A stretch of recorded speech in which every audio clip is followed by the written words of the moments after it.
The weary traveler draws close to the end of the path.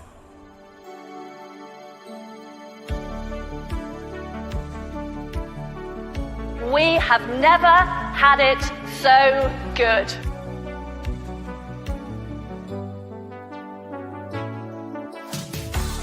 All of this just works. We are selling tea to China. You did not have to redeem this, ma'am. Out with them, forget about them. Your broadcast is very biased. You've written a lot of ridiculous articles, so I would encourage you to be more journalistic and have more integrity. Socialism is when the government does stuff.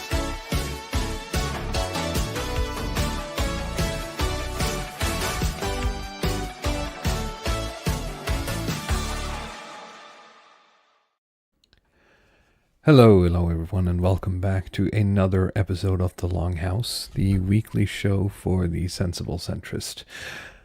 As you may notice, Ludwig Path is still on vacation, so he's not going to be joining us this week, but the show must go on, as they say. The thing is that I'm also very much in, full Euro vacation mode at this point, so it's...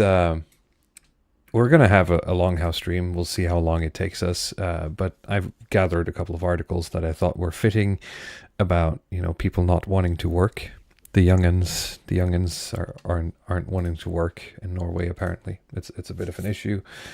A little bit about the German right wing, the Alternative for Deutschland. And we'll just see how far we get, essentially. So, I'm going to just translate some articles here. It's been very hot. Yeah. Nudge Unit says, dying in the heat. I don't know how people do it. It's been very nice here recently. It's been, we're getting up to like 30 degrees Celsius past couple of days.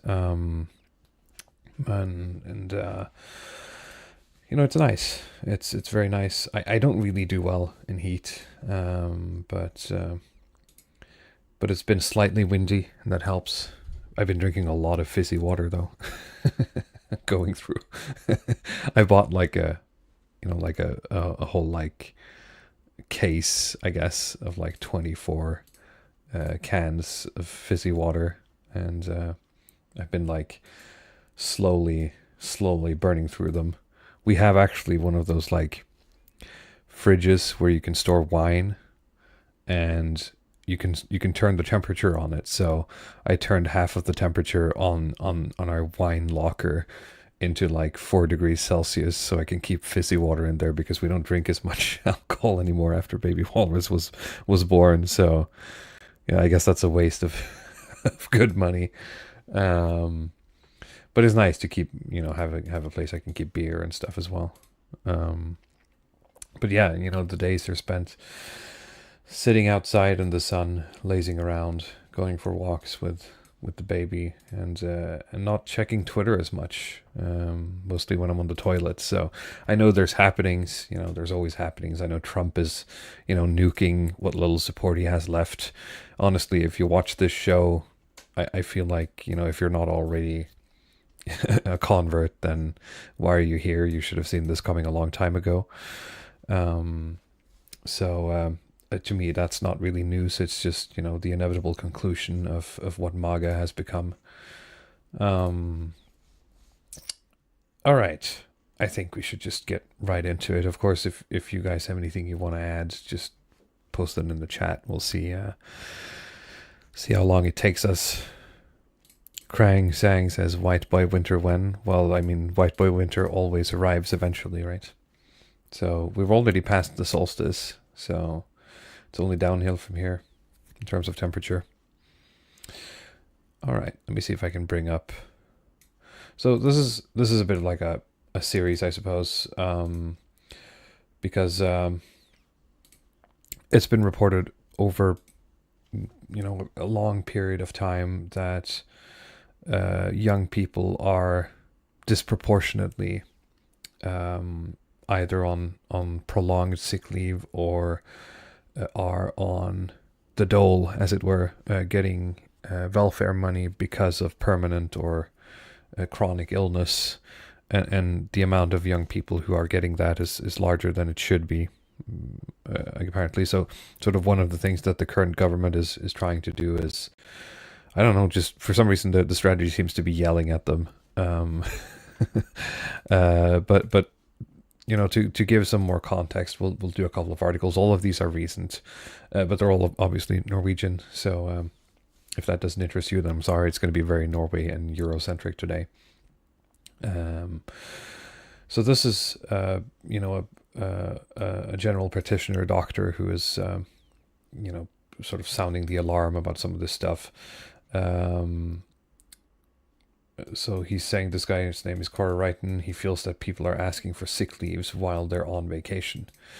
Meaning that you're on your vacation and then for some reason you get sick. And so there's like a weird technicality that sickness can, if you have like approved sort of like illness where you have like a doctor's note essentially, you can get sort of you can get a return on your vacation days essentially if you have like a really bad thing going on and you have a doctor's note. So I think what he's like railing against is people who are like have a slight cold while they're on vacation, and so they're called their doctor to basically get their sort of vacation days reinstated, which is incredibly lazy behavior, very med, very Greek, right? Let's see here. These are real things, not science fiction, according to the general practitioner. He tells us of a summer rush of people calling in from their holiday because they have had bronchitis or colds, and they believe that their holiday has ruined. So now they want a sick leave for the days that they are sick. Quote, I think when you have 4 weeks of vacation, and some of us have 5, and you have a small cold for a couple of days, you don't really have to contact the doctor. It's all about surviving a few days when you're not feeling on top, and this was not that common before. Of course, in some cases, there are very real situations where people have either been subjected to an accident or they are really sick. But there are weekly inquiries to our offices now by people calling from vacation, for example, in Spain, and they have received bronchitis or have a cold and they want back some days to use them in the fall. It's a very common inquiry, says Wrighton, who is currently working as general practitioner in Lofoten, so all the way up in the north. Reminds me of a story from my grandmother of the Soviet times that a doctor got a talk with the Cheka, if not outright deported, because they didn't give the wife of a party official fake sick leave. Well, yes, except that, you know, these are just regular people and not party officials. I find Canadians are very like the Europeans in that we haven't embraced air conditioners the same way the Americans have. Roger Scruton says, what is missing is the Protestant work ethic. The cultural presuppositions of the welfare state are being undermined. Maybe. It's very hard because so many people I know who are Norwegians and so many people in our country are incredibly hardworking and sacrifice a lot. And then, of course, we have the outliers, but apparently if there's a surge in these kind of people, it's this weird sort of entitlement, right? I would think if I went on vacation, I got a cold, you know, I wouldn't, like, just even the effort of having to contact the doctor and having to go in there and having to like get the refutation of the vacation days or whatever, right? Just all the hassle of the bureaucracy even would just turn me off. And it's happened before where that's happened, and I'm like, I don't even want, like, I know that's technically an option, right? But just the thought of having to do the work instead of just going back to work and doing my daily routine, right? Just being an upstanding citizen, essentially. I really have to put in the work there, right? The time preference is kind of pointing the other way for me. Anyway, quote, recently there was a lady who was tired and said she needed a sick leave to get in before She needed to have a sick leave before she went on vacation and thought it was wrong to spend her vacation getting back. I need to look at the translation here because it might be messing with us. Okay, so she's saying she needed a sick leave to be able to recover before taking her vacation.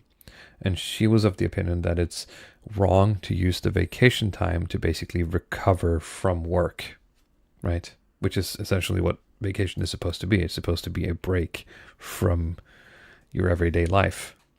The opportunity to sort of rest and relax or get something done, right? Now we can argue about whether or not that's good, right? But that's the deal. Centrist William Shockley says this sounds like women trying to get more out of time off. Well, I'm not sure if we have stats on this. Sometimes you get blocked, less and less you get blocked on doing stuff like, oh, can you filter on gender? I'm sure if we did in the statistics software, the official statistics stuff, we would be able to see that. I guess it would make sense that women are more sick. In general, that seems to be true, that women just are more sick than men more often. So what did you say to that woman? Well, either I would say no in a diplomatic way and explain what sick leave is generally for, but some would be persistent and insist very much. In that case, I would write a small graded sick leave for a few percentages. That's how it probably works at most doctor's offices, meaning that you would get like you get a 20% sick leave, meaning you can take a day off or you can leave a bit early, essentially, which is a tool doctors have for illnesses that, might be, let's say you get like some sickness and then you have like some lingering effects of it, right? They can give you like a small thing to get you back on your feet. You'll have less work and you'll get compensation from the state until they feel like, okay, now you're back in full health. You can work 100%. So this is essentially the doctor misusing, in my opinion, this tool in order to basically just, not have to deal with this annoying woman, right? Which sucks because the GPs in this country are already overwhelmed. So these people taking up their time whining essentially is a huge problem. Let's see here. Scruton says, this is to be explained by more females in the workforce. Aftenposten did an article on this. Well, sure, I'm sure, as you get more people, women in the workforce, the amount of people getting sick is going to go up. Let's see here. Does this happen more than a single case here and there? Yes, this happens sometimes, but what is frequent is sick leave during the holidays for less serious things, where they want sick leave to get some of their holidays back, who previously was on the city council for the right or the conservatives in Stavanger. He also generally sees a change in the stats, which he believes is primarily about attitudes, or maybe not in the stats, maybe just he feels it. Before, patients would come to me and need sick leave because they, broke their foot or had pneumonia. Now it's more that you're tired. It's, let's see here. It's more about being tired. It's no longer, you broke up with your boyfriend, or this is telling, I guess. You broke up with your boyfriend, or you're sleeping badly at night. A lot of psychosomatic or psychic things that are generally just part of life, he says. It's okay if something dramatic happens to your family, but often it's not that very dramatic. Often you deal with things badly and you think you have to be at home. The numbers also confirm this. The sickness absence with mental disorder has increased for a long time, and especially since 2022, there has been an explosive growth. Since the first quarter of this year, it went down for the first time in a while. I guess since 2022 is what they're saying.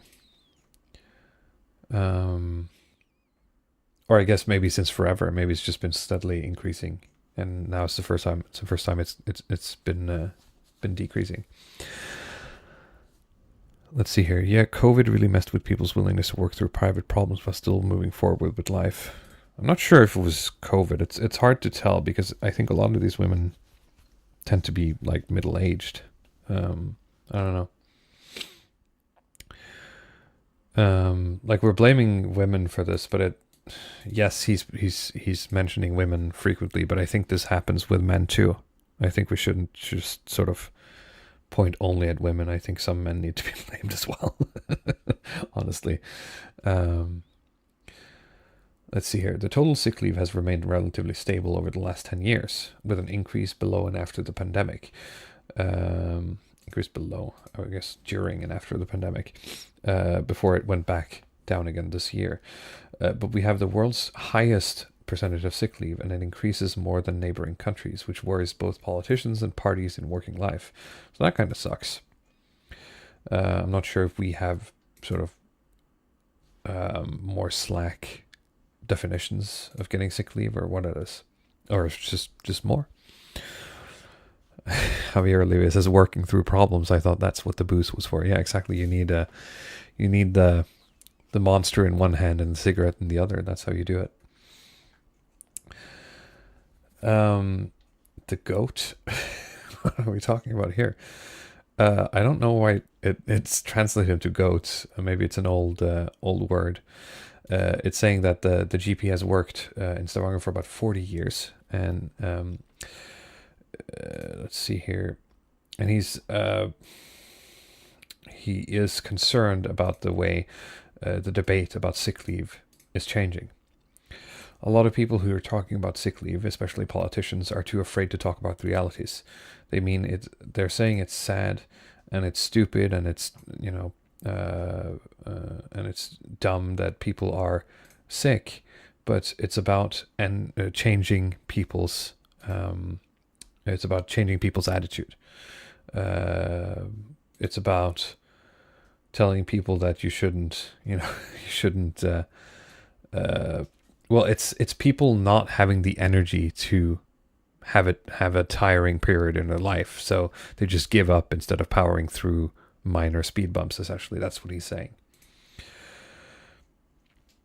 And then he says, of course, sick patients should be allowed to be sick. That's not what this debate is about, but this is often where the debate ends, without responding to the problem.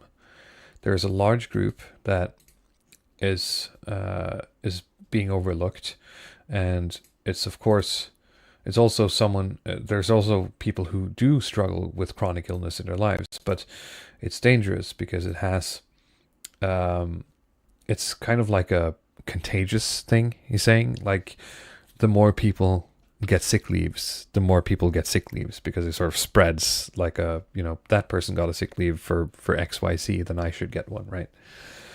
And we have to understand that if we don't put a cost to this will just continue to increase. So like there need to be a societal or even an economic sort of like downside. There have to be de-incentivized essentially to sick leave, essentially, or you have to incentivize not taking sick leaves, right? I think it's stupid and that we shouldn't dare to have this debate without becoming very, high and mighty moral, because we have to admit that Ola Norman, who is, that's the name of like the, Joe Schmo, he's overall got it quite well. He's doing good. To be and even Mr. what's his name, frequent whose tweets frequent this channel, Drukpa Kunli on Kunli Drukpa on Twitter, did a review on Copenhagen recently, in which he put Denmark, Norway, and Switzerland in the basically doing fine list when it comes to societal problems and immigration, etc. Which echoes a bit of what Ludwig and I have been saying, is that if we're going to be nuanced, we have to be realistic about what Norway is facing is different from what England is facing, right? It's like, what's this? He's saying like a phrase. You need a strong back to carry the good days. Basically saying that you have to just suck it up sometimes. He believes short-term absences are the big problem, because these days it creates enormous challenges in the workplace, because it's often not possible to bring in temporary workers to cover it. If someone gets sick and it's going to last like half a year, your workplace can accommodate for that. They can get a temporary hire for 6 months. That's sort of the agreed upon contract, etc., etc. When you have that horizon, it's fine. When it's like, oh, I'm just going to be gone for a week, then essentially all that work that you've been doing either has to be done by someone else, or it's going to just sit there, right, for a week. So it's those like blips. That's the real problem. Many leaders spend half the day calling around to find replacements, and they don't know how long they're going to be gone either. Well, that's the thing too. Like once you have a sick leave, it's like I'm going to be gone for a week, but that could go on, right? If I convince my doctor that I need more, I'm just going to be gone another week and then another week, right? But everyone is always talking about the long-term absences. So he's mad that, you know, the big problem here is those people who do those like blips all the time, taking these like micro vacations essentially. It's a difference of generation. He believes that yeah, sure. In Sweden, they have a thing called the quarantine days, where you lose money. Like if you're sick, you lose some money or some support or something the first day or two you're gone, and then you start getting government support. It's to basically incentivize people to, you know, you have to actually be sick, right? To stay at home. I'm not sure if I agree with that, because it's one of those things that's gonna impact people, you know, socially very unevenly. Like people who are rich can afford to take that day, but people who are poor might not be able to afford that, and they might also be sort of more at risk of having illnesses more, right? If you're working a shitty job where you're outside a lot in various temperatures, you might actually have the cold more than someone who works an office job. But the office job guy might earn more money than you, and he's going to be able to pay for that day off, essentially. Which are the typical patients asking for this? Are there most people struggling? Let me double check. Who are the typical patients asking for these things? Are there a lot of people in struggling employments? So this is what I'm saying. Like, is this like plumbers and like people who work hard, demanding jobs, right? And he says, no, I don't think so. It's to a much greater extent, it's people sitting in their office and in front of a PC, and they may not have it that great in their life. So it's, as I said, psychosomatic stuff. But there's also a clear generational difference. I spoke to a kindergarten manager with 15% sick leave, and it wasn't the ladies of 50 years. So it's not the middle-aged ladies who are sick. It's the 23-year-old ladies, which when you're 23, Jesus, I mean, you can walk off pretty much anything at 23, right? You gotta have to be really sick. Like we're talking having like actual COVID and stuff before you don't come in to work at 23, in my opinion, at least in my experience. With age, it's gotten a bit worse. And the thing is as well with working in offices, is that they, you know, twice a year become like petri dishes for all sorts of bullshit bacteria that they're kids, because everyone has kids, right? And they get sick in like kindergarten, and then they make their parents sick, and then the parents choose to go to work anyway, and then I get sick, and then I'm gone, right? So you have this ball rolling. So especially after COVID in an office job, it's been, you know, it's much more acceptable to be like, I'm sick, I'm just going to stay home like a day or two, and then we don't all have to get sick, which is nice, I guess. It's certainly been less that like yearly influenza season. So let's see here. He says the ladies that are 23. What I'm saying is that you're very it's very rude. Or I'm being rude, and I'm saying that young people are having it easier to be home than many of the old people who are used to taking, you know, a couple of paracetamol and going to work. A survey done by Norwegian Monitor, commissioned by the Norwegian Trade Organization in 2024, shows a greater acceptance for sick leave now than before, and especially among young people. So the difference here is that sick leave is also like a bigger thing. Like every worker, if you work somewhere, you know, 100%, you have X number of days. Of X number of like string of days you can take no questions asked, essentially as, influenza season days. So I think something like 3 times a year, you can do up to 3 days, no questions asked, which is basically like, I'm sick, I'm just going to stay home. And that seems to work out well. Like I usually end up either staying within that or even less during a year. And as far as I understand, for most people, it's the same thing. I'll, check back in when baby Walrus starts in kindergarten, because that's going to be hell. But even then, I should try to be able to, pop a paracetamol and get to work. It's fine. I sit at the desk, right? As long as I'm not coughing someone in the face, I should be able to write some code for a couple hours. But what we're talking about here is specifically sick leave that has been granted by the doctors. So especially among young people, and NAV, which is the Ministry of Work, and it's the welfare offices. They reproduce these numbers, so it's actually 2 surveys saying the same thing. 43% of people respond that they accept, even under doubt, sick leave when healthy enough to work. So they've been offered sick leave, and they've decided to take it, even though they thought maybe I should just go to work because I actually, this would be fine. 10 years ago, it was 30% who answered the same.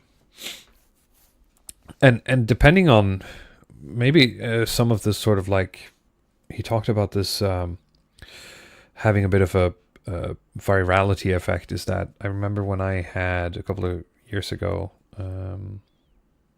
was it a year or 2 years ago? 3 years ago? I mean, I don't remember. I remember we were doing the show, so it's not that far away. I had to have my appendix removed because, that happens sometimes, right? And I did get offered a week and a half of sick leave, and I was like, no, that's too much, right? Just give me 3 days or something. And after 3 days, I could pretty much work just fine. The 3rd day was rough because the pills they gave me for the pain had some sort of opiates in them, so it was really hard to focus. So I couldn't work on the 3rd day, not because of the pain, but pretty much because of the after effects of the pills.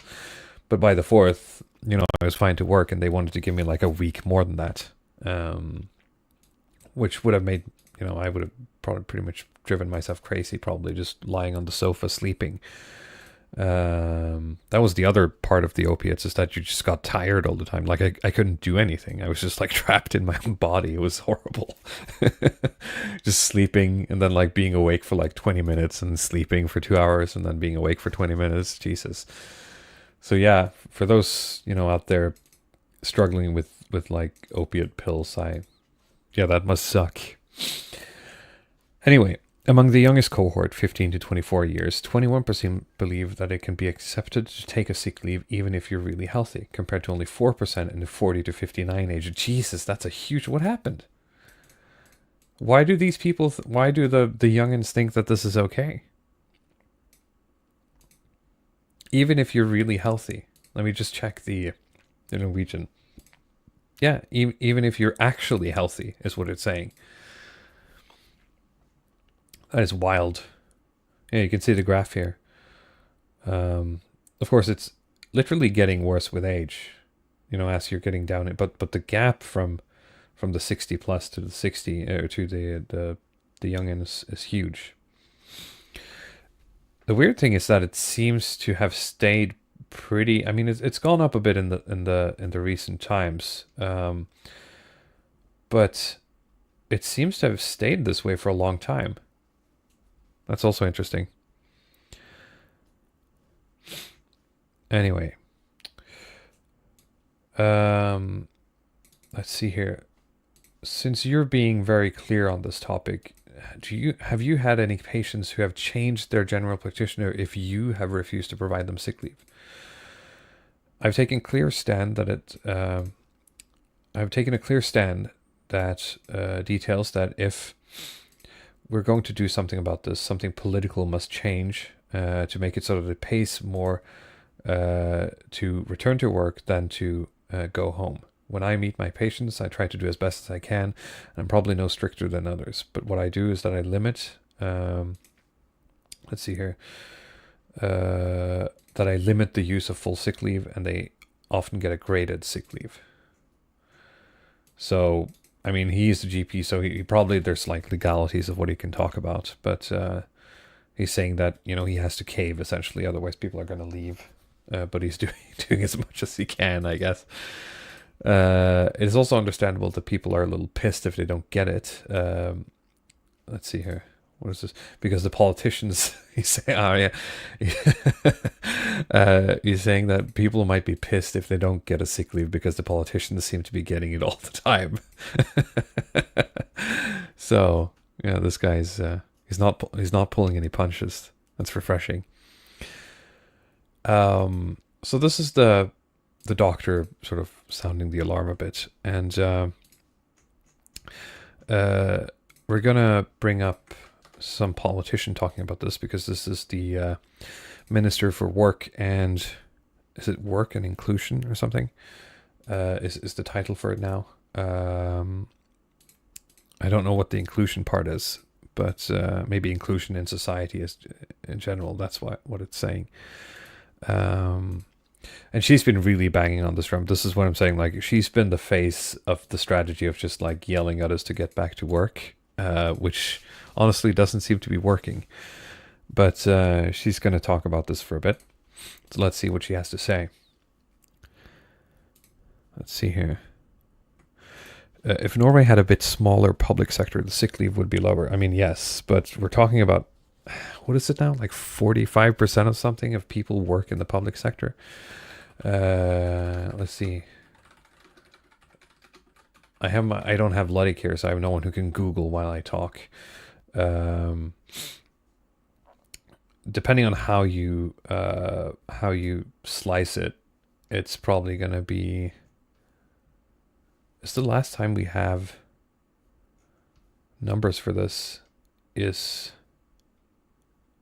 Ooh, yeah, we're at about like 35% or something. I think it's actually higher now. But I didn't find anything Googling, and I don't have my Jamie here to do the Googling while I'm reading. So we're just gonna have to go with it. It is absurd and deeply concerning, as Nordan says, but it's been like this for a while, and it's growing, and it's actually insane. And it's not like Norway is gonna, cave right away, but there's gonna have to be long-term change in that. We can't be going on with like that amount of people working for the state, because it's not going to be able to pay itself long-term. And especially if we're moving away from oil long-term, it's going to be even worse. Oil and gas. So, yeah, something has to be done. That doesn't mean it's going to help voting for conservatives, mind you. I'm not even sure if it's going to help voting for the Norway Democrats. But certainly voting Labour isn't going to change this, right? It's very hard, because the bigger this sector of people becomes, right?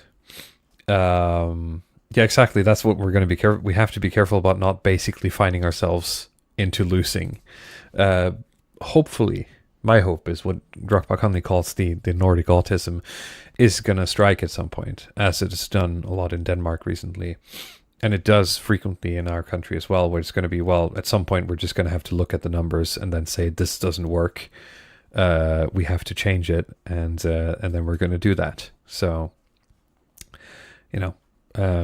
fingers crossed, I guess. Yes, the bureaucracy is expanding to meet the needs of the expanding bureaucracy. A lot of the more right-wing parties are looking at, we have to shut down some ministries, doing some sort of like Millet-esque thing.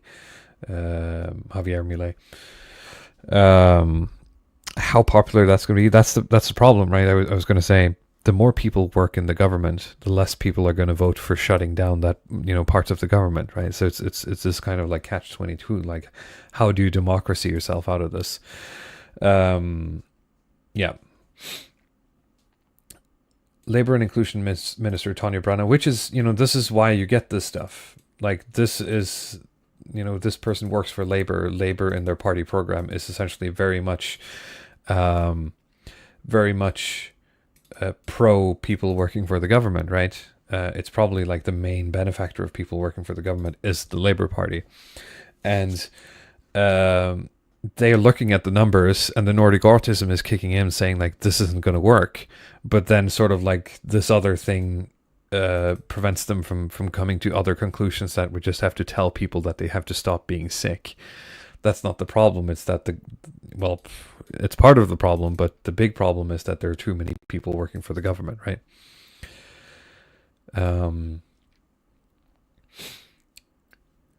Let's see here. Yeah, Roger Scruton says austerity policies have killed the populist governments around Europe. That's the thing, right? And that's why I hate most of the European populist movements. The exception would be, I think, the Sweden Democrats, because they've been very... I would have to bring Theo back to see how that has actually gone. But the Sweden Democrats have been playing the politics really smartly and taking like key positions in government, playing the long game instead of like being populist and then, getting into power and then being like, oh no, we don't have the political capital to do anything. I guess we're just going to renege on every single promise we made. Which then makes people not vote for them anymore. Which is like, okay, yeah, sure, democracy sucks and all that, but at least you're not even like respecting the mechanics of democracy. You're sort of just idealistically believing that if people vote for us, then we're gonna be able to like basically have a revolution in like 3 years, and that's not how it's gonna work. So what you really need is a right-wing party that is willing to think long term, that is willing to do essentially, you're going to have to be willing to compromise, which sucks, right? Until you're in a position where you could just do things, as it were. The other alternative is violence, right? But I don't think Norway is there. I mean, we're doing way too basically fine for that. But yeah, these populist parties are going to be elected to implement policies that their electorate is going to hate, and that's not going to work. So you're going to have a party that's going to be able to basically rug pull their entire base and say, well, screw you guys, but now we have enough political capital to just implement the austerity we need, and you can do nothing about it, so suck it. We're saving you from yourself. How that's going to work, mechanically, I have no idea. But that's the best outcome.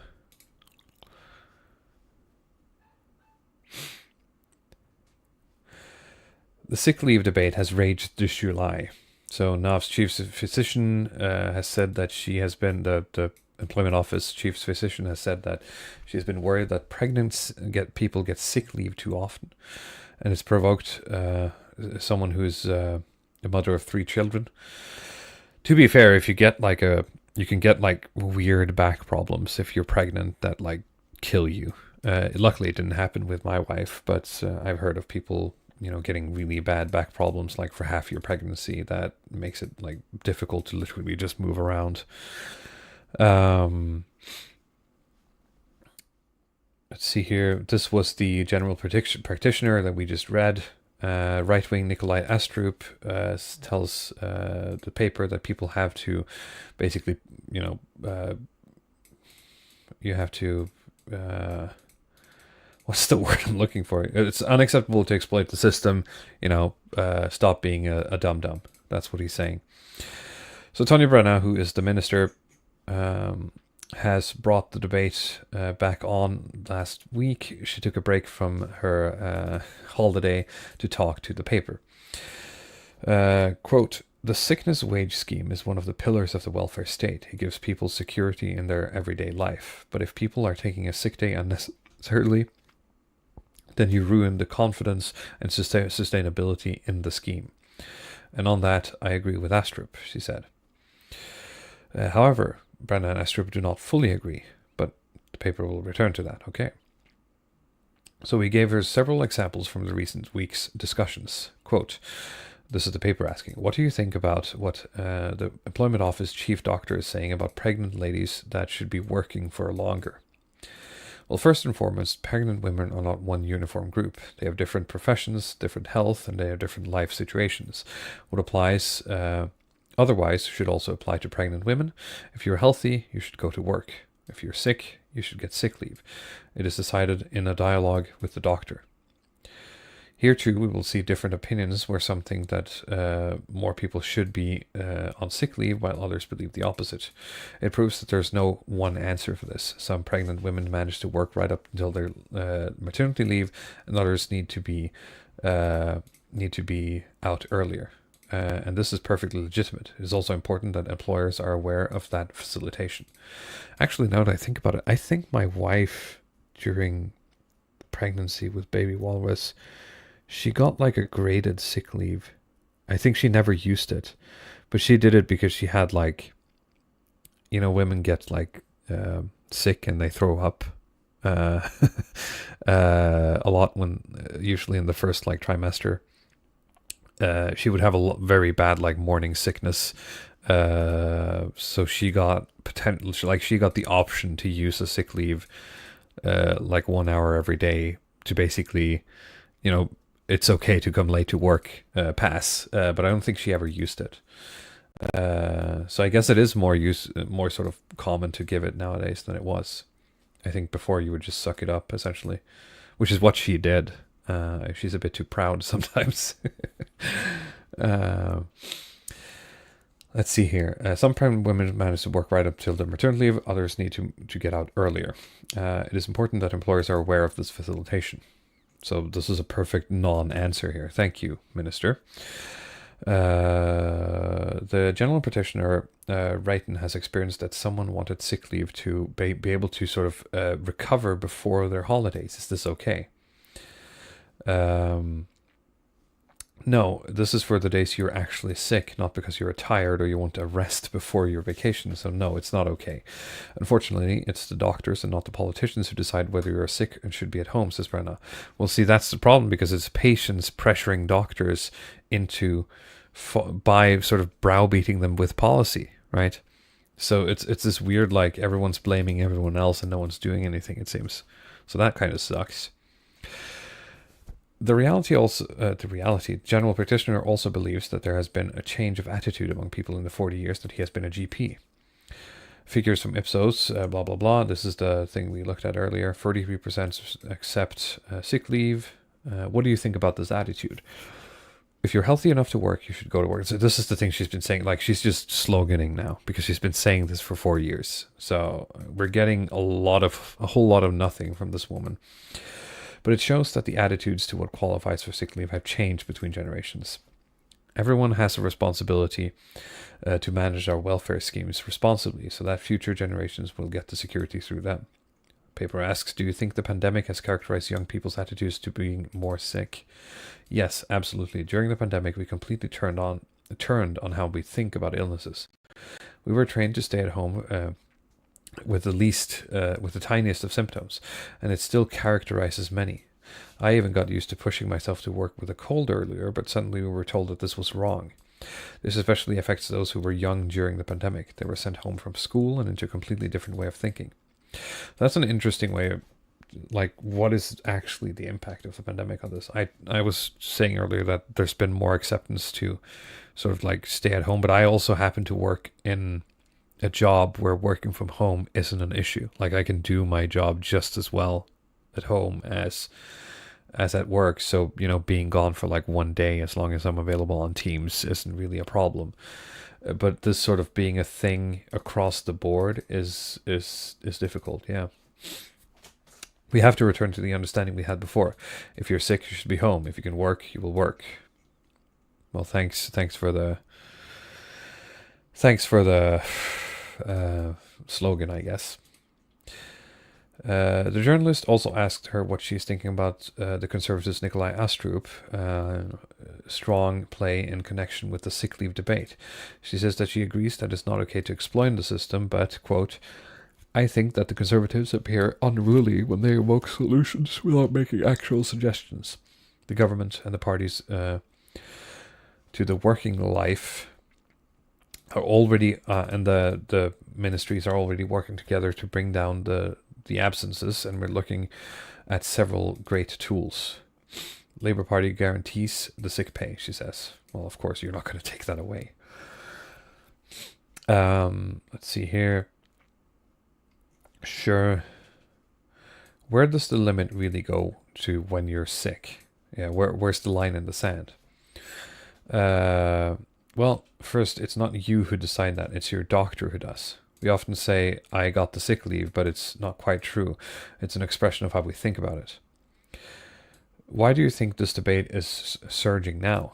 She says, I'm very pleased that we have initiated this debate. Open discussion contributes to awareness, to raising the awareness, both among workers, employers, health professionals, and politicians. Sickness leaves and sick leaves are complex issues and do not have one single solution. Therefore, it's positive that several actors engage and share their experiences. Astrup responds that he thinks to what he thinks are incorrect claims from Brenna in this article. Quote, it's almost entertainment value when Brenna performs to say that the Conservatives do not have any solutions. At the same time, she doesn't point to any political solution or do anything about the sick leave. So he's calling her out for basically not doing anything, which is true. I mean, honestly, they might be working behind the scenes, but every time this woman has been out talking about, like, you know, absences, she's like just citing slogans. That's what she's doing. So yeah, he's not very impressed. Now, we also have an article here about what the young people think about sick leaves. So let's take a look at that.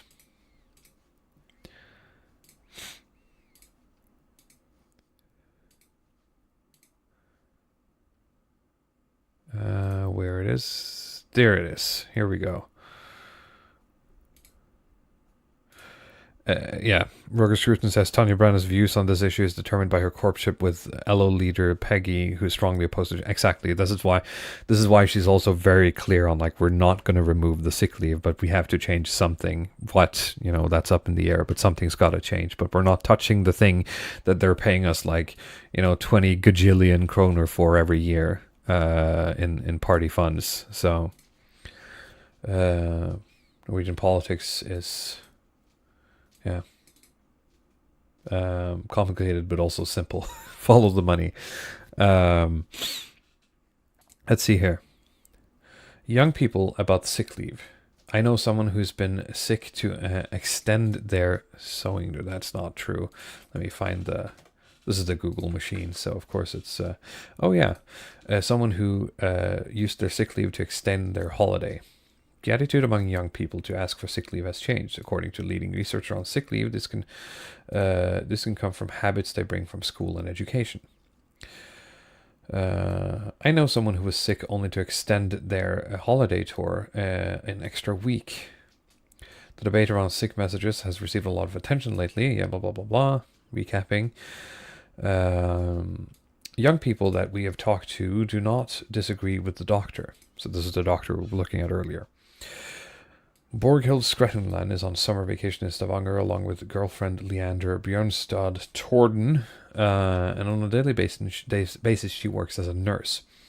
She feels that many in the profession have a rather relaxed relationship with getting sick. I would say, and I don't know any nurses personally, but from what I've heard, you know, nursing can be a bit of a battlefield. It would be one of the places where I would understand that people are having sick leaves. Like burnout is a real thing in that profession, and that is a systemic issue that needs to be treated as well with the way the Norwegian healthcare system works. But I mean, you can see how this octopus, as it were, just kind of keeps knotting itself, and like which thread do you start pulling in to fix this shit? I don't know. If I feel bad one day, my colleagues may suggest that I should take a few weeks of sick leave just to recover. She says, "Geez, that's insane." She herself has been sick only once, and then she struggled with guilt. It was quite embarrassing to call in sick. Good. You should feel like you're letting down your teammates, at least, especially in a workplace like that. It was embarrassing to call in sick. I really had to... I really felt like it was a high threshold for me to ask for sick leave. The girlfriend, Leander Bjørnstad Torden, thinks there is a generational... I think this is a boyfriend. It has to be. Yeah, like this isn't a girlfriend. I think this is the Google machine having a moment. The boyfriend, Leander Bjørnstad Torden, thinks there is a generational differences in attitudes to sick leave. He says, I think young people have a lower threshold to get a sick leave than their parents. Life may be more organized now than before. My parents are still working very hard, and they're careful not to be away from work unless they're properly sick, he says. He also has a suggestion on how to make it harder to call in sick. What if you had to meet physically at work to say before you to sort of confirm before you could go home, or at least have a short video conversation with your manager? I mean, that would work, I think, for a lot of people. This is the survey we looked at earlier, increased acceptance. Arnstein Mikkeltun is a professor and senior researcher at the Public Health Institute, and he's researched sick leave. Of all time, the statistics have shown that the youngest cohorts have more sick leaves than older cohorts. The young people are more sick is not a new thing, but it tends to reduce as the youngest get older. He points to the education system as a possible cause. So I think he's saying that it's like a change we should be seeing isn't really being seen. There is evidence that young people bring habits from school and their studies. In high school, one has an absence limit of about 10%, and getting sick leave from a doctor comes on top of this, he says. He believes that young people get used to being gone is unfounded. Let me double check the translation here. He thinks that young kids getting used to being gone is... he means that they get used to be able to be gone 10% of the time without having like a formal reason. And this corresponds poorly with working life. There's no 10% absence for any reason. We get the young people we make. I guess build. Mikkeltun was skeptical when the current high school absence rules were introduced, so they changed those years ago. I thought there would be reason to worry that young people could get hurt to learn and experience what is an acceptable level of absence. It ends with the employer getting a racing role that they would rather avoid. Let me double check what he's saying. There was a reason to be worried that young people could maybe be damaged by learning and expecting what is an acceptable... Yeah, so what they did is that they formalized that like 10% absence thing, which he is saying is that means that you know, they essentially, if you mandate quote unquote that people can't be gone more than 10%, well then you've said that people can be gone 10%, and so going into work life people expect to be able to be gone 10% instead of like 1%, right? Which is why you shouldn't mandate stuff like this, right? If it's at 10%, well, you can try bringing it down, but if you say it should never go above 10%, well then it's going to be stuck at 10% forever, right? He also points out that the absent rules would spread between different study programs. We get the young people that we make through our education system, but is this a great way of doing it? Blah blah blah. And then they ask a psychologist who says, I don't think young people today are worse equipped, but they're different, and so is society. Her impression is that people aren't on sick leave for absolutely no reason. I find that medical assessments are often the background to sick leaves, and that doctors are quite good at sick leave related to mental disorders. She believes the collaboration between doctors and mental health care providers in general is good, but there still is a lot of room for growth. For example, with graded sick leaves and facilitating individual cases, essentially. So maybe she's saying that doctors don't have the tools to assess someone who say that they're like depressed well enough, and so they just give a sick leave to get them out of their office. Is that the sort of the implication? I don't mean that young people are fragile or take easier to work now than they did before. They may be more aware of their rights and more protective of their own health. At the same time, I think it's important to deal with resistance and the reality of meeting it rather than just retreating. So what's the so which one is it?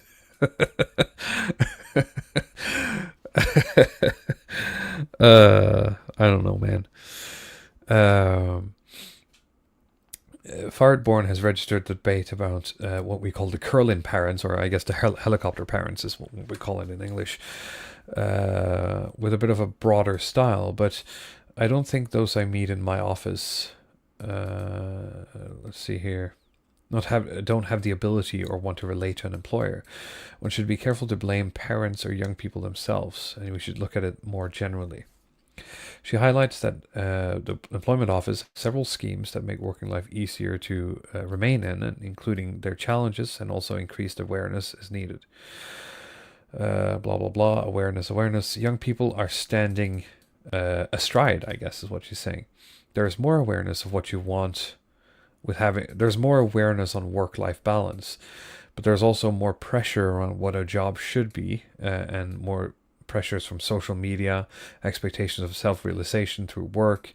There are high demands on what a job should be for young people. So that might be, it might be like this is why I'm saying this is like a Gordian knot kind of thing, because if you're like, studying, looking at TikTok and whatever, seeing all of these like days in the life of people being successful and living it up, and then you enter the workforce, and then you realize that you're just going to be putting numbers in a spreadsheet for the next 25 years because that's what you chose to educate yourself for, that you get depressed, right? And then instead of having an upbringing that says, well, you just have to grin and bear it and find self-realization other places, right? Become a woodworker in your spare time or something. You don't really have that ability, because you've been taught that actually work is what sort of makes you who you are, which then means you have to retreat, because the only thing you know how to do is ask the system for help, I guess. Something like that. A lot of blah blah blah during Russian time. What is this translation? That's is it during okay. This is during like the graduation time, when people are partying. Let's see here. If I can prevent other colleagues from staying sick, I stay home. But with a simple cold, I'm happy to just social distance a bit, says Victor Kronblad at 18. He works at an electrician apprentice in Drummond. He and his because he has to basically show up somewhere, right? He and his girlfriend Carolina are on a summer vacation in Stavanger as well. Even Kronberg has never really been sick. You have to do it if you're really sick, but I think there are some physical professions that quite abuse this. There's been a lot of use of self-message. This is the one I talked about, where there's this no questions asked string of days you can do during the graduation period, he says, because people are, they wanted to roll an extra day essentially and party. Is that okay? I don't want to say that, but many people have planned for a long time to be on that bus, and they spend a lot of money on it. So so they spend sick days to basically be able to party. Well, that kind of sucks. Columbine thinks it's easy to use this, and that you can only send a message and there's little follow-up needed. Yeah, it's a no questions asked kind of thing. Like, you can send your employer like, hey, I'm sick, I can't go to work today. And then, there's no questions asked for, I think it's like 2 or 3 days. And then you need like a doctor's note, essentially, if you're going to be more sick. But, everything that's like actual illness at that point is usually over. Unless it's like something bigger. Maybe it would be better if you had to talk to the boss on FaceTime if you're sick. The threshold to call in sick would be a little higher if you wanted to abuse it. Has helicopter parents made it too easy for their children? That might be some of the context, but there are many young people who are not lazy. I commuted to a job before, and then I had to get up at 4:30. I don't think young people today are worse than people were before. A couple of things that might be a transition from school to working life. I think many know about that transition. So, yeah, it would be interesting to see, like, once we get going, will this change, right? Because if you look at this, it seems like here it's starting to meld, right? So if this hits the same number, it means that, well, this isn't about just getting used to working life, because over time people are keeping this opinion. even then, you know, what is to be done, as it were. As I said, this is like a horrible Gordian knot of a problem where you pull one thread and then, you know, 7 other problems come out of the woodwork. And it would need more, you know, visionary and clear direction than I think our system is currently able to handle. So it's weird though. Like, I mean, you can say it's like, oh, it's just moral decline. And some of it might be, but considering if you just go back like 2 generations, the work ethic is so much stronger. And I think that it's, to some extent, it has to be that your fulfillment, it sounds weird because to a lot of our generation, it would sound weird that, oh, you have to be fulfilled in your job. But I think actually the opposite seemed to be true, that if you, it was almost easier to keep job, sort of your work and your private life separate, because the job, your work was work, your job was just a job, and then your fulfillment came from everything else, right? Your kids and your hobbies and that. And of course, alongside a growing economy of the 1900s, it's been easy to feel like you're always on the upwards there as well. I don't know. It's weird. It's weird. It's also, yeah, Roger Scruton says, my boomer dad fought for these rights. It's almost a bit disrespectful as well. Because we have this system and you shouldn't abuse it because, well, that's the point, right? I mean, we're, as Carl Benjamin puts it, we're a nation of, you know, 5 million white people. We can do whatever we want. And if we stop doing that, or if we stop being that, then we can't do whatever we want. We can't have these nice things if we start abusing them, right? So in a sense, this is good because, you know, I think everyone agrees that abusing the system is bad. At least, you know, 9 out of 10 people agree that abusing the system is bad, and the last one is the person abusing it. So, shining the spotlight on this and giving, I guess, giving the doctors more tools to just say no, I guess, would be a step in the right direction, because I think we can sort of social cohesion ourselves out of this in a way, as we can with a lot of the things we're facing. Again, basically fine and Nordic autism. We should be able to just, you know, pull yourself together in a sense through this. Florida Man blesses the stream. Thank you, Florida Man. Always appreciate your comments.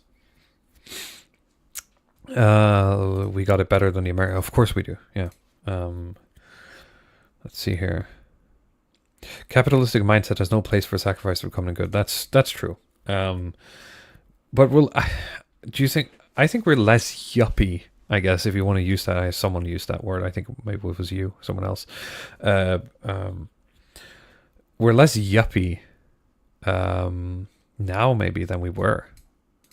But I think a lot of the yuppie mentality has moved into the public-private stuff.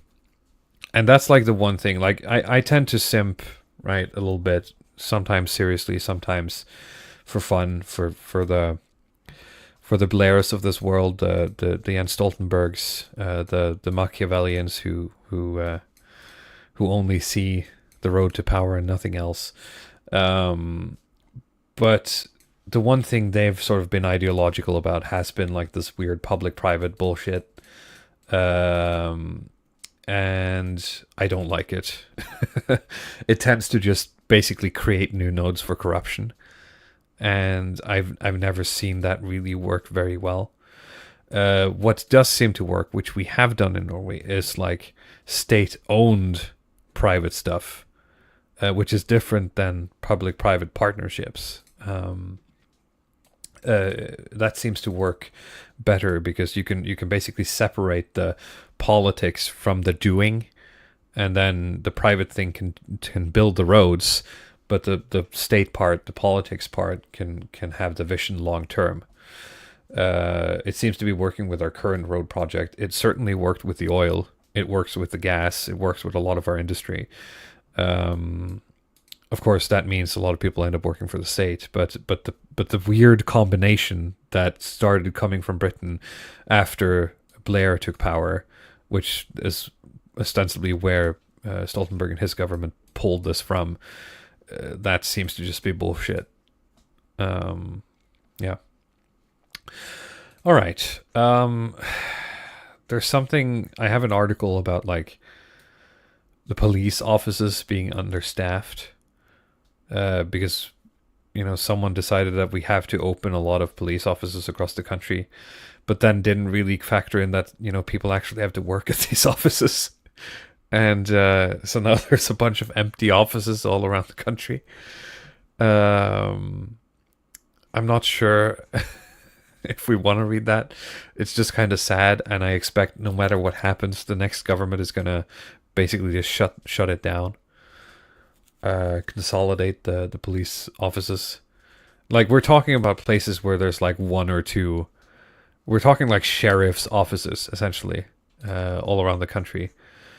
It might be fun to read, but I'm not sure if it's very informative. Let me know what you guys think. Do you want the funny sheriff thing?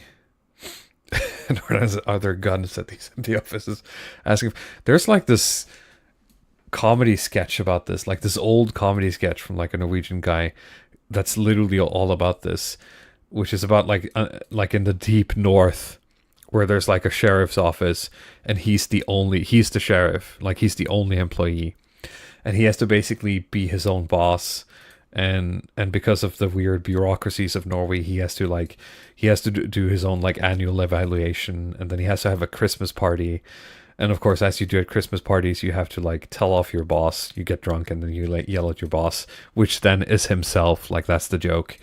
And he has to put himself in jail because he gets too drunk every year. So yeah, that's literally what's happening. Yeah, I guess. Let's see here. Prediction: Jens Stoltenberg will be foreign minister in a government Jonas Gahr Støre. I don't think so. Do you really think so? Because Jonas Gahr Støre, like, the one thing he's good at is being foreign minister, to the point where, like, even now that he's prime minister, he's being foreign minister. He's always the one, like, who even is our foreign minister? It's Brenda, but the one that, and he's been active, but before that, like, Støre would always be the one who did foreign stuff, which is weird, because he wasn't foreign minister anymore, but he's the one with all the contacts, and he's the one with, you know, the camera training, because he was foreign minister for like a long time, right? So Støre is a really bad leader, but he seemed to do really well at being foreign minister. And I hope that, and I say bad leader, I don't necessarily mean leader of the country, although I'm sure everyone would agree that he hasn't been stellar at that either. But what I mean is that he sucks at basically having a government. Like, he sucks at wielding political capital or amassing it to the point where he can, you know, get things done and rein in the people who need to be reined in. That's what he sucks at, and that's something that Stoltenberg is really good at. I genuinely thought when he took the Bilderberg Group job, and then when he was angling for the Bank of Norway job, that this was classic Blair stuff. Like, Stoltenberg was doing Blair stuff. He was going to go into NGOs, essentially, and start building his network. But then when he didn't get the job, and when he got called back to Norway, which feels like almost like a favor, like someone called in a favor, he seems to have sort of like cooled on that. Like, he's decided to, yeah, maybe I'm just going to retire.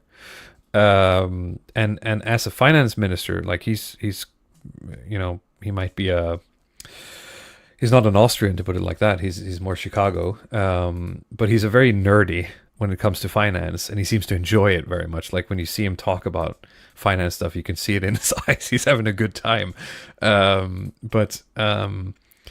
It makes me feel like he's like just doing this kind of for fun, and then he's just going to retire, which would be a tremendous waste of a career. So I hope he doesn't.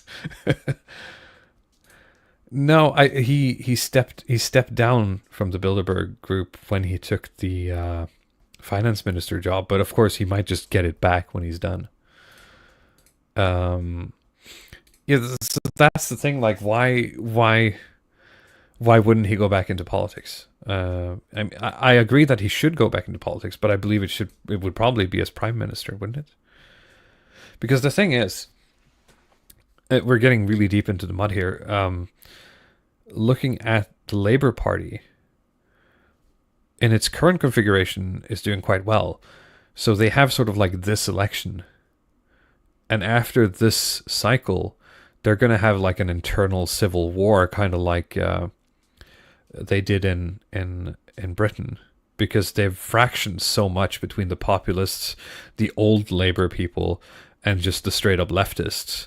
And then the people who are in charge now, who are essentially like the democratic socialists, right? So Labour is going to have like its own sort of like shakeout to see who's actually going to stay in power. And if they don't have Stoltenberg, then who is going to lead the Labour Party? I don't know. If he then gets re-elected, as Nordan says, if he then gets re-elected, we're just stuck in a time loop. But I do believe that Stoltenberg is someone who could basically find us out of a lot of things without me necessarily agreeing with a lot of his sort of ideological standpoints. He's Machiavellian enough to not footgun himself. And to be honest, no one on the right in Norway is. So they footgun themselves all the time. So that's the real tragedy, right? There's no one to oppose him by just not being an idiot, essentially. All right. Let's see. Let's do the police offices. Just get through it, and then maybe we'll end the stream. Let's see here.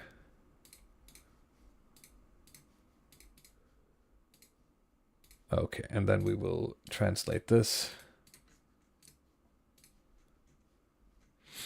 Did we get it? Yes. We shouldn't force the police to waste their time. Reopened sheriff's offices are empty. The parliamentary election campaign is young. Yeah, we have an election coming up the next couple of months. Listening to several of the parties, they have received a gift package. As a huge "I told you so," and it becomes very easy to tease the Labour Party and the Centre Party. The 20 sheriff's offices that were reopened before the Centre Party left the government this January are today little use. The police do not quite see the benefit of spending their time in them. The sign reads "Closed" on the door of that recently reopened police office in the at the Årdal Road in Sogn.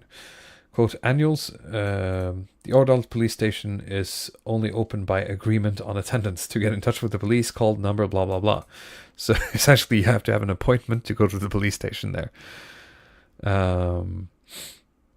There's no record of how often there are police officers at this police station. If I would have to guess, it would be maybe once or twice a week. Is that what he says? Let me double check.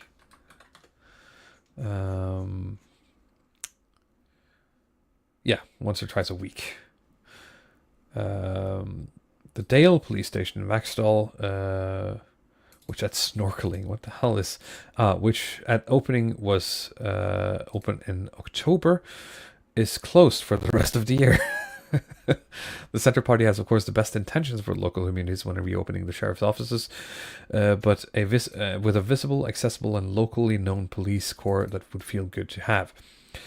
For a party that consistently says yes to the districts and no to centralization, it was also tempting to fight back against the 2016 Solberg government police reform, which centralized a lot of this stuff. The party was the one who, under the provocative name of near police reform, took down the figure of police districts from 27 to 12 and led to the merger and closure of a large number of sheriff's offices. See, that's the thing that's kind of like weird, because the Centre Party is like, well, yeah, we need local police. We need police in the street. The thing is, you don't need police in the street when there's like 12 people living there, right? Because it's one of those, like, it's the joke of like there's like one guy in the village who does crime, right? It's a lot of these places around Norway. And the mistake was not thinking that actually it's in the center of Oslo we need police on the street. And it took us a long time to realize that. And there's some programs right now where they sort of like pool police to basically go back, like the bobbies are back on the beat, which we have covered here. And I'd be very interested to see what the effect of that is going to be on like the youth crime and all that stuff. Yeah, exactly. And it's a joke of like, you know, the gas station is also the barber and all that stuff, right? Let's see. These changes were not made to weaken police readiness and security in the district. On the contrary, much of the point was to cut the bureaucracy and release crews to operate operational police work. In democracies, it is the elected officials, not the academic communities, who will make the overall decisions for countries and the people. But most strongly, decisions that are based on good professionals' councils are happy to be made. The unbiased reopening of the 20 sheriff's offices was a strong example of the policy and professional knowledge. Is this an opinion piece? This might be an opinion piece, by the way. Yeah, it's the Leader article. The Centre Party pushed it forward in violation of clear advice from police and Police Joint Federation. Cities and villages are not safer because it's not safer because you bind police officers to staff quiet local offices from 8 a.m. to 4 p.m. So yeah, basically it failed. Having people on the streets, you know, in these rural communities actually didn't do much, which, you know, makes sense, but hindsight's 2020. So there we go. All right. Well, we've been going for about an hour and 15. I think I should save my AFD article to next week. Would be interesting to get Ludwig Path's opinion on this. And we will probably have, let me double check my Twitter here. I'm going to check because I think we might have a guest next week. Let's go into my, yes, Thursday the 24th. We should be joined by Parzival von Frost. If Ludwig is still on vacation, I'll check that. He's actually going to follow up. If you guys remember the stream I did with J. Otto Paul, the Years of Great Silence. This man is someone I met when I was in Germany, and he is a descendant of one of these Russian Germans or German Russians, whichever way you want to slice it. So we're going to follow up a bit on that, talk a bit about his experiences and his thoughts. So that's going to be interesting. If Ludwig Path is back, then we'll do the AFD at the same time. He's German as well, so he'll be able to pitch in. All right. Let's see here. Do they need police? It seems like you're all fine with that. Yeah, mostly in rural communities, you don't need a big police presence. It is in the towns where it's needed, and I think in general where the bobbies on the beats, as it were, is needed. So, thank you all for watching. Thank you for listening. I hope you have a great summer. I'm certainly going to go right back to enjoying it and try to do as little as possible.